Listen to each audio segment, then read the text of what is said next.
You have led an outstanding life by any standards, to which your autobiography, which you already wrote in, I think, 97 and was published in 1988, bears witness to. And in it, one of the parts which I personally was struck by most was at the beginning, when you recount the experience of the day your father, Zulfikar Bhutto, the Prime Minister, was executed by the commander-in-chief who had overthrown his regime, General Zia.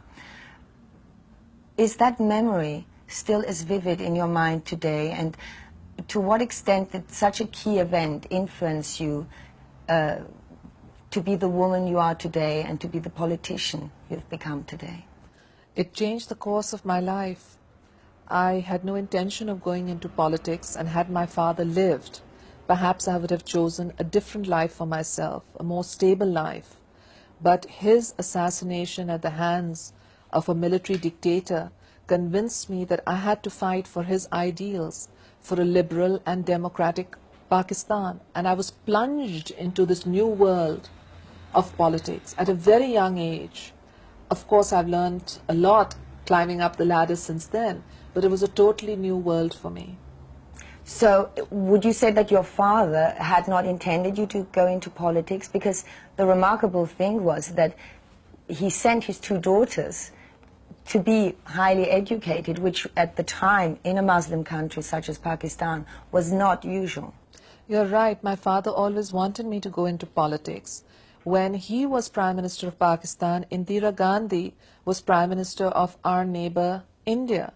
So my father would always say that if Nehru's daughter can become Prime Minister of India, my daughter is going to become Prime Minister of Pakistan. And I'd say, no, Papa, that's not the world for me. But it's something that he felt would happen. I don't know whether I reminded him of himself or what qualities he saw in me, but he always felt that I would enter politics and that I would be elected to Prime Minister. And when I was elected as Prime Minister, I had a tremendous sense of vindication for him because he had given his life for democracy, for myself in that I'd lived up to his expectations, and for my party that we could once again begin the dream of reconstructing our nation. I want to still go a bit further in your personal biography. Following the death of your father, you were then pursued, you were put into detention several times, you were in exile.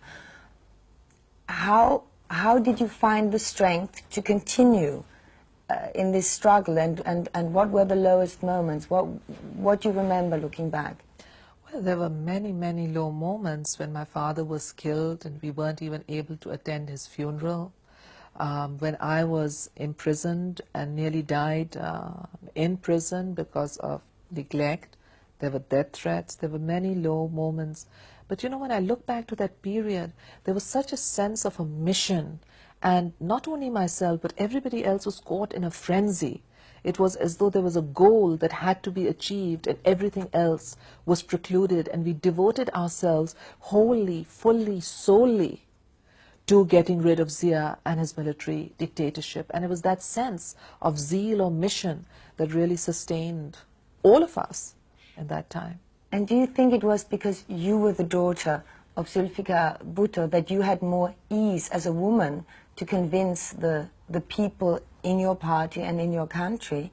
And wouldn't normally there be certain boundaries, certain limits to your actions because you're a woman and because it's a Muslim country?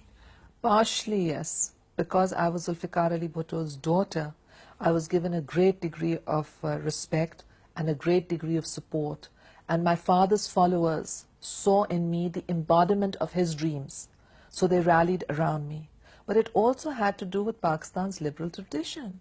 When we were fighting for our independence, women used to come out on the street and demonstrate against the British, who were then part of our subcontinent as the colonial rulers. So part of it was that I was Zulfikar Ali Bhutto's daughter, but part of it was also because of this very strong liberal constituency in Pakistan ever since its independence.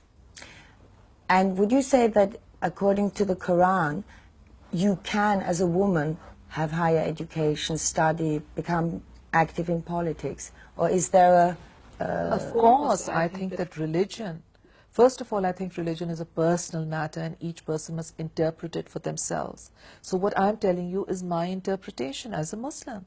And for that, I believe that God gives men and women equal rights. In fact, Islam goes beyond Christianity in that Islam gives inheritance to women, the right to divorce to women, the right to child custody to women, whereas Christianity is silent on these issues. So I think that this is really a social charter. What is marriage in Islam? It's a contract where both parties say we are coming together to have a family and these are the terms by which we will live together. So I think that Islam really is a religion of liberation, but that there is a mafia of tribal thoughts, patriarchal thoughts, the traditional society which has used religion to maintain the principles of a bygone era. You then very spectacularly swept to power in 1988. You became one of the youngest leaders in the world, but mainly you became the first female prime minister of a Muslim country. However, and I think that was a disappointment for many, you then were ousted from power on corruption claims. And then in your second tenure as Prime Minister, you were ousted again on corruption claims. And now, as has been in the headlines, you have been, in your absence, convicted on corruption claims. What you counter to these claims? These corruption claims are all bogus, and the people of Pakistan have already rejected them. Because ever since our country was founded in 1947, the establishment has used corruption charges to eliminate popular leaders. So I'm not the first of the popular leaders to have been charged with corruption, and I'm not the first of the popular leaders to have been sought to be eliminated through the judicial process. It pains me when people say I've been convicted. A citizen gets convicted after a fair trial. The man who sat as judge in my case, his brother is a member of the ruling party. His father killed my father, sentenced my father to death. And he himself was Deputy Attorney General for General Zia, who kept me behind for more than 5.5 years in prison. So the man is partisan. He's politically committed. He was nothing more than a political handmaiden for the Islamists to eliminate the liberal alternative and to secure their own stranglehold on Pakistan. The people of Pakistan have rejected these charges. And I hope that the Supreme Court of Pakistan will withstand the pressure of the Islamists and give justice to me. And it's not just justice to me. If it was just my fate, perhaps I'd be less concerned. But it's the fate of Pakistan. This is really taking Pakistan and throwing it to the fundamentalists. What would you say, though, to, and I'm sure you're aware of that, the fact that the New York Times held a very long and thorough, apparently, investigation into these allegations, where at least some of the claims they could also support by having interviewed a lot of witnesses abroad, and mainly it was your husband who came up on accounts, on deals with Dassault or whatever. And sorry, I just want to add one little question before you answer, is that some of your friends... You know, I lose yes, the track of it's all just the regarding, questions. I understand, it's just regarding your husband, that actually the claims go more against your husband, and that one thinks maybe you could not, I don't know, rein him in. Number one, my husband never approached me to ever speak to anybody, to influence any contract. Number two, my husband was a businessman till July 1996. Under Pakistani law, he had a legitimate right to conduct business. Number three, New York Times witnesses, where did they go? None of them came in a court of law. There was a court of law, but not a single witness was produced who said that Asif Zardari or Benazir Bhutto spoke to me or tried to influence me. Number four, not only were there no witnesses, but those papers that were printed in the New York Times, where are the originals? The Pakistanis couldn't produce the originals. They said, we've given the originals to the Swiss court. So we said, wait for the Swiss. There's no Swiss court. There's an investigation. Where is the court? So there are no original papers. There are no people who come and say, yes, I wrote this paper.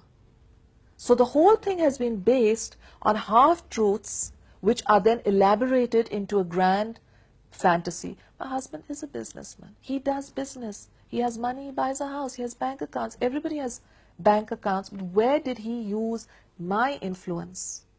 Where did he sack somebody or promote somebody to get anything done? I understand. Your husband is actually currently in jail and has been for And some on Daso, time. I want to tell you on Daso, the inquiry on Daso has been finished and my husband was never involved in it. Will you return to Pakistan? Yes, I will return to Pakistan. Pakistan is my home and I want to be there. I have stayed out temporarily only because I think that I can better lead my party from outside than being silenced in a prison wall. And I felt that's what they want to do. They want to lock me up in prison, fragment the Pakistan People's Party, ensure that we cannot continue fighting.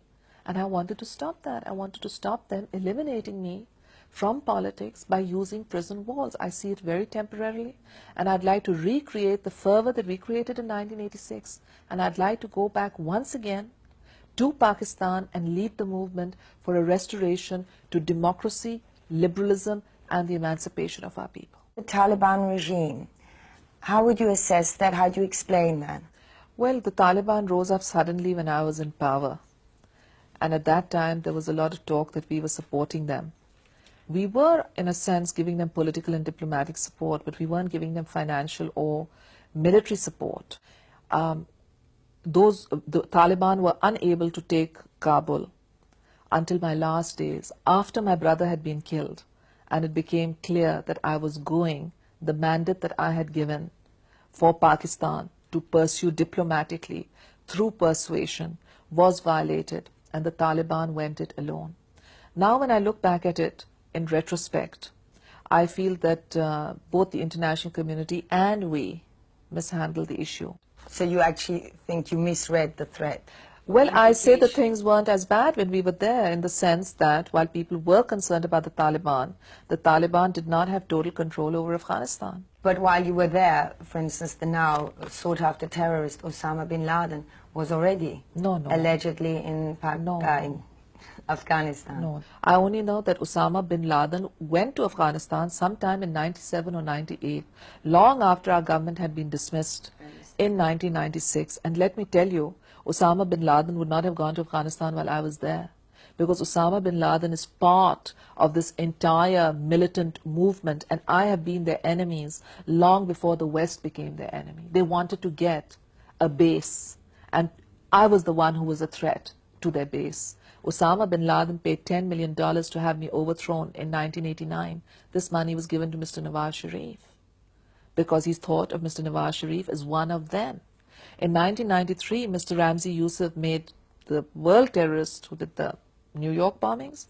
He made 2 attempts to assassinate me. I don't know, they must have done other things too. So there was no question that Osama bin Laden would take the risk of coming anywhere near Pakistan had I been Prime Minister of Pakistan.